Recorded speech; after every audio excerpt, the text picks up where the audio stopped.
Shalita declares war on camera. Claressa Shields' own blood just filed the emergency plan and Georgia is coming to collect. Not family drama. Not cousins going at it on Facebook again. I mean legitimately, medically, spiritually, structurally wrong. Because when a woman goes live, sits down in front of a camera with no producer, no publicist, no cool-down clause, and the very first thing she decides to do, 3 sentences in, before she has even fixed her posture, is announce that she has a laptop file titled The Claressa Shields Emergency Plan that she is prepared to walk into a disability board with, my friend, that is not a live stream. That is a woman auditioning for a witness stand. And Claressa, sweetie, you might want to buckle in, because this one is combustible. Listen carefully. I have been covering this family for a minute now. I have watched Claressa Shields go from Flint, Michigan gold medal miracle to 2-time Olympic champion to undisputed middleweight to the highest paid woman in boxing history to reality television subject to podcast guest to the center of a family civil war that is unraveling in real time on a Facebook Live that should have never been allowed to happen. And still, nothing in the last 5 years of this woman's public life has felt as dangerous as the 45 minutes her own cousin just spent burning down every last piece of shared history between them. This is your favorite messy correspondent, and the room is whispering that this was not a rant. This was a receipt drop. And Shalita, allegedly Claressa's cousin, according to her own repeated framing, did not come to argue. She came to file. And look. I'm gonna be honest with you.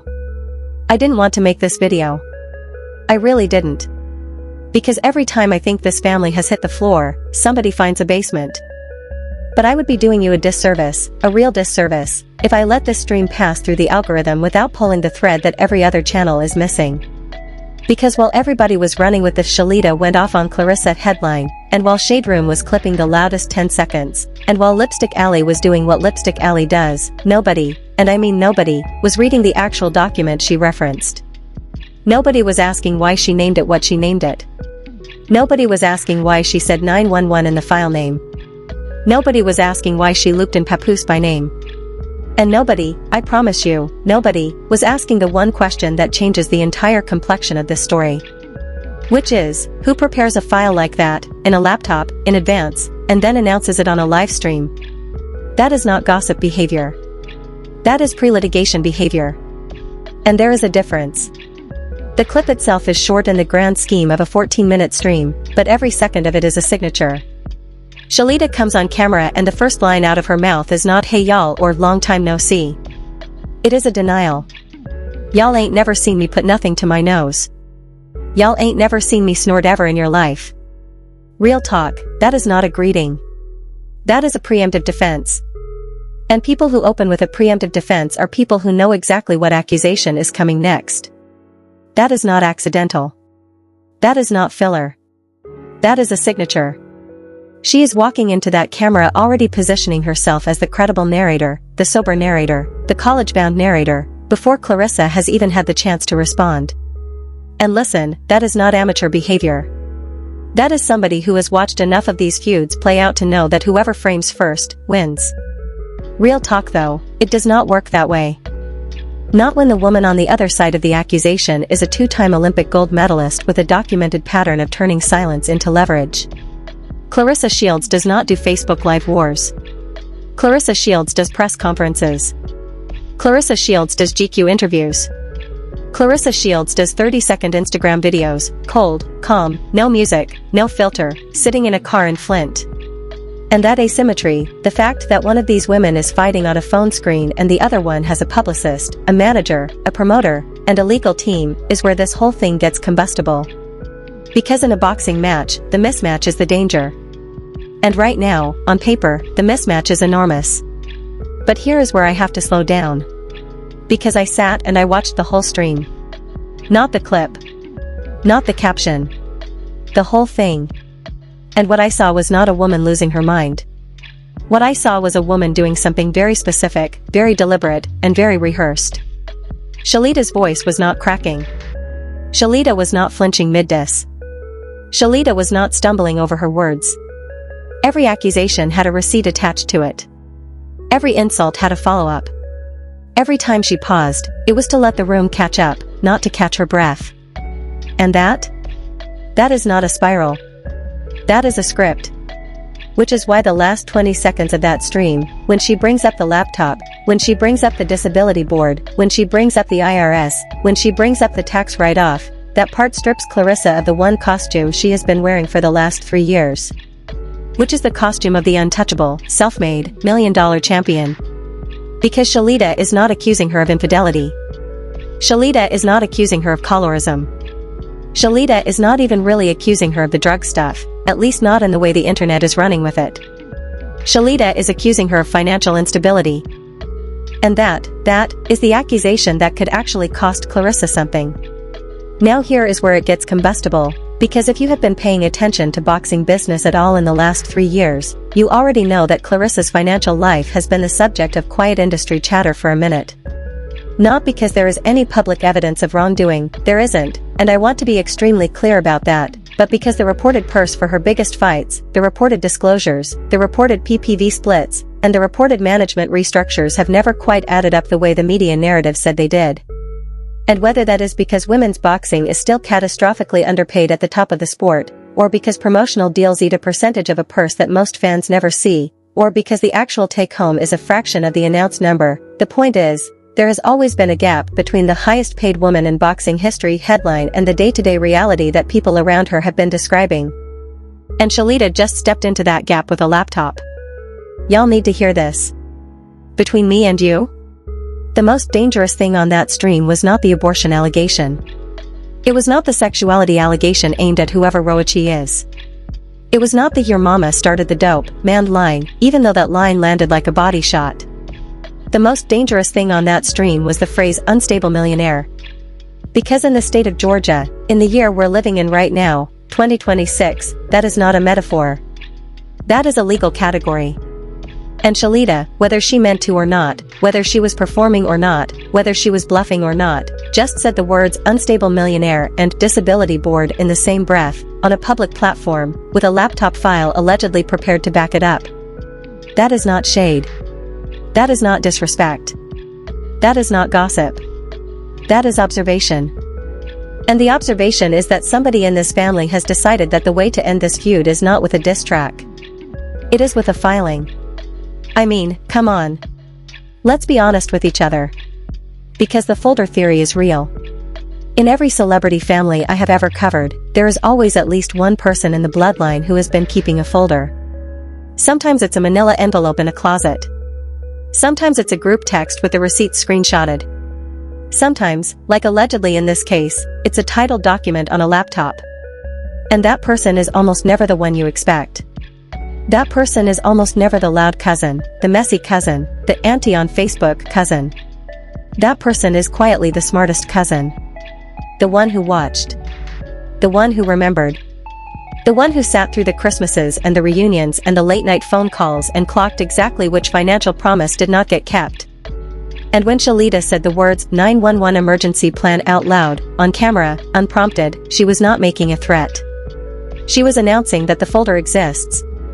There is a difference between the two. And Claressa's people know that difference. Claressa, my sister, listen to me. Because I have been watching this family for years, and I have seen what happens when the person with the folder gets tired. I have watched Trina Braxton walk into her sister's ecosystem. I have watched Wanda Smith go at Rick Ross. I have watched Karuji's family go public in ways nobody saw coming. I have watched the Kardashian Black China filings turn into 3 years of paperwork nobody predicted. And every single time, the pattern is the same. The public thinks it is watching a beef. The lawyers, meanwhile, are already drafting. And by the time the average viewer catches up to the story, the filing is already in a clerk's office in a county nobody knew was involved.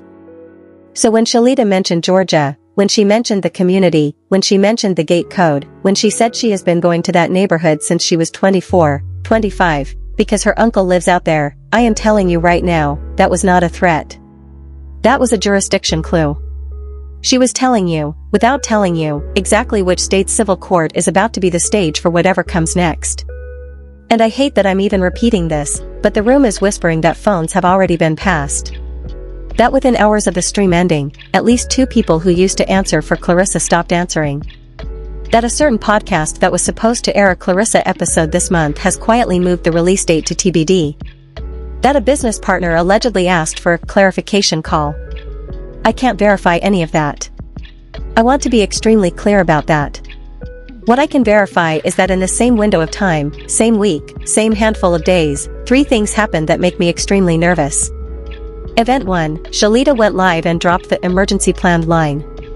Event 2, Roachi's name, whoever Roachi is, started trending in a very specific corner of the internet without any Roachi-generated content to justify the trend.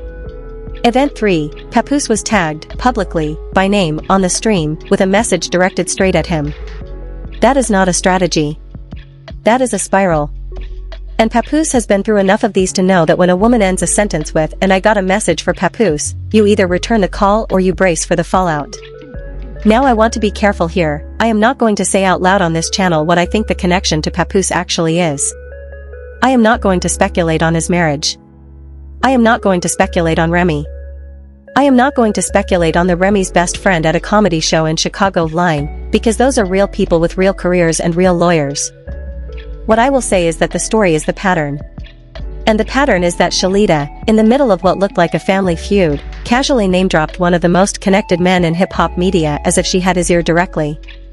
That is either the truth, or it is a bluff. Either way, Clarissa's opposition, and I promise you, Claressa has opposition, because you don't reach the top of a sport without collecting them, is going to weaponize that name-drop for the next 6 months, whether Papoose ever responds or not. And let's not pretend the spiral started here. It didn't. Because the last 12 months of Claressa Shields' public life reads like a checklist. There was the failed drug test conversation that dominated the boxing internet for a full news cycle. There was the reality show fallout that never fully got explained. There was the reported management shift that nobody with sources wanted to speak on for the record. There was the podcast interview where she cried, and the podcast interview where she laughed, and the podcast interview where she seemed like 2 different people in the same week. Every incident on its own is nothing. Nobody makes it to the top of women's boxing without a few weird news cycles. But you put them side by side, you line them up on a wall, you look at the dates, and what you're looking at is not a series of unfortunate events. What you're looking at is a woman who has been quietly dismantling herself in public, one interview at a time, one live stream at a time, one screenshot at a time. And her own cousin just decided the dismantling isn't happening fast enough for her taste. But this new clip is different.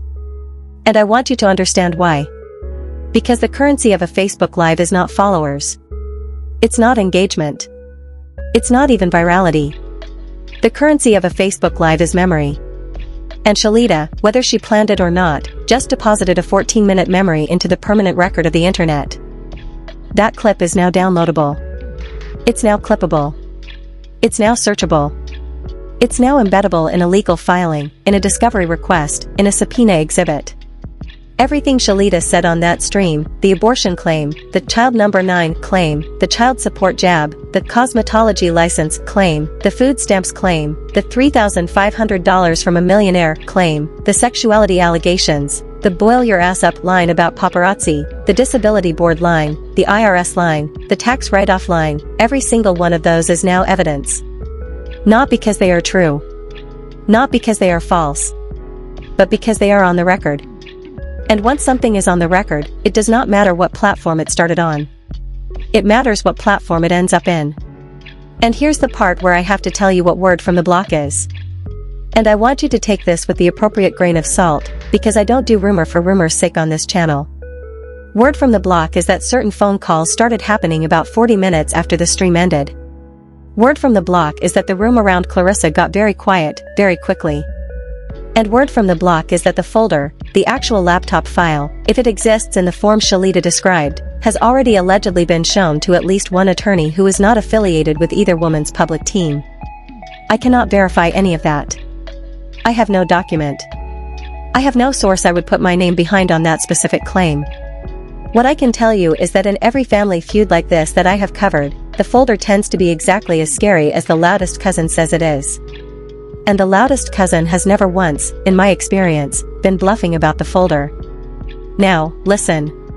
When a family goes to war in public, there is always one silence that tells you more than any of the noise. And in this story, the silence is not Claressa's silence. Claressa has not spoken directly to any of this yet, and honestly, she shouldn't. Her team is doing the right thing by keeping her off camera. The silence that scares me, the silence that is the loudest siren in the whole story, is the silence from the older women in the family. Because when the aunties are quiet, when the mothers are quiet, when the women who normally show up in the comments to defend the bloodline are quiet, that is not peace. That is triage. Those women are on the phone with each other, not on the timeline. And when the older generation goes into triage mode, that tells you the family, internally, knows something the public does not. And the part that genuinely upsets me, and I say this with my whole chest, is the part about the kids. Because at some point in that stream, both women started dragging children into the conversation. Ages. Locations. Behavior. Custody. And I know some of you are gonna hate me for this, but I have to say it. If you are younger and you are watching this, I need you to pay attention. Because whatever you think about Claressa, whatever you think about Shalita, whatever you think about the whole family, the children did not sign up for this stream. The children did not sign up for the accusations. The children did not sign up for the get my kids back line, or the they with their fathers line, or the supposed to adopted line. And every single one of those kids, 5 years from now, 10 years from now, is going to be able to type their own last name into YouTube and watch this. That part one don't have a joke for. There is an elephant in the room here, and I have to name it before we go any further. Because part of what made that stream so combustible is the language Shalita used around sexuality. And I am not going to repeat it. And I am not going to amplify it. And I am not going to normalize it on this channel. But I have to acknowledge that the language exists, because the language exists, and because pretending it doesn't would be dishonest. What I will say is this: attacking somebody's gender identity or sexuality as a diss is not a boxing move. It is not a soldier move. It is not even a scrapper move. It is a fear move. It is the move you make when you have run out of receipts on the actual issue and you need to reach for something that will hurt. And every time somebody reaches for that particular weapon, they tell on themselves. They tell you they are not confident in the rest of the case. Because if the financial case were airtight, if the folder were as full as the announcement made it sound, you would not need the sexuality line at all. So the presence of that line is data. Whether Shalita meant it as data or not. Real talk. The last decade of this kind of Facebook Live family war has a graveyard attached to it. I have watched women who started with less ammunition than Shalita end up with restraining orders. I have watched women who started with more receipts than Claressa end up with defamation suits they could not afford to defend. I have watched grown women who used to braid each other's hair end up on opposite sides of a courtroom in matching wigs pretending they don't know each other. And every single time, before it happened, the checklist looked exactly like this one. A laptop file mentioned on camera. A jurisdiction hinted at without being named. A third party name dropped with authority. A children's issue introduced into an adult beef. An unstable adjective attached to a specific person's finances. Every single one of those boxes is currently checked. And nobody I can see from where I'm sitting, is in Claressa's ear telling her that the boxes are checked. Everybody wants to know what happens now. And I will tell you plainly, there are 2 ways this ends that I am willing to talk about on this channel, and a third way that I am not. Way 1, Claressa stays silent. She lets her team draft a short, careful, lawyer-approved statement. She refuses to appear on any podcast, any live, any Instagram story, any red carpet where a microphone might catch her responding. She lets the news cycle move on to whichever rapper gets into whichever incident this month, and she trusts that the internet's attention span is short enough to forget. That is the smart play. That is the play her team is almost certainly recommending. Way 2, Claressa leans in. She goes live. She responds. She names names. She matches Shalita's energy. And she turns a family feud into a career-defining public war that lasts 18 months and rewrites her endorsement profile. That is the entertaining play. That is the play the internet is begging for. It is also the play that costs her the most money in the shortest amount of time. Way 3 is not on this channel today. I hope, genuinely, that we do not end up talking about Way 3. And the part that quietly bothers me the most, the part that I keep coming back to when I close my laptop and try to move on with my day, is the ghosting. Because in the 24 hours since that stream ended, I have watched at least 4 people who I would consider inner circle to Claressa Shields quietly scrub any tagged photo, any shared post, any hyped up quote tweet from the last 3 months. Not all the way. Not dramatically. Just quietly. A tag removed here. A story archive there. A follow that goes from public to private. That is not shade. That is survival instinct. That is the people who love Claressa making sure that their names are not attached to whatever comes next. And the silence from those specific accounts, the silence in the shape of a person who used to post daily and has posted nothing since Wednesday, that is the silence that tells me the folder is real. Claressa has a choice in front of her right now, and I don't envy it. She can hide. She can lean in. She can pick door number 3, which is the door I am not talking about. History has told us, from Iana Mayweather to Blac Chyna to a dozen other women whose family stormed the algorithm before them, that the door you pick in the first 72 hours after a stream like this is the door that decides the next 5 years. Not the next 5 days. The next 5 years. And I hope, I mean it, I hope with everything in me, that whoever is left in Claressa's ear is the kind of person who has read the room, read the folder, read the graveyard, and is telling her the truth about which door leads where. Because at the end of all of this, after the memes, after the reaction videos, after the clip channels have chopped this stream into 40 separate posts, after Shade Room has milked it, after Lipstick Alley has dissected it, after every podcast has weighed in, Claressa Shields is still somebody's daughter. Shalita is still somebody's daughter. Those kids they mentioned on the stream are still somebody's children. And the question that I am left with is not whether Claressa will respond. It's not whether the folder is real. It's not even whether Papoose will pick up the phone. The question I am left with is whether this family is capable of shutting up long enough to save itself, or whether the internet has permanently rewired all of them to fight in public until there is nothing left to fight for. I am parked front row on this one. I am not looking away. I am not turning the camera off. Stay safe, stay smart, stay off the block. And whatever you do, do not press live until you have thought about the folder somebody else in your family might already be building on you.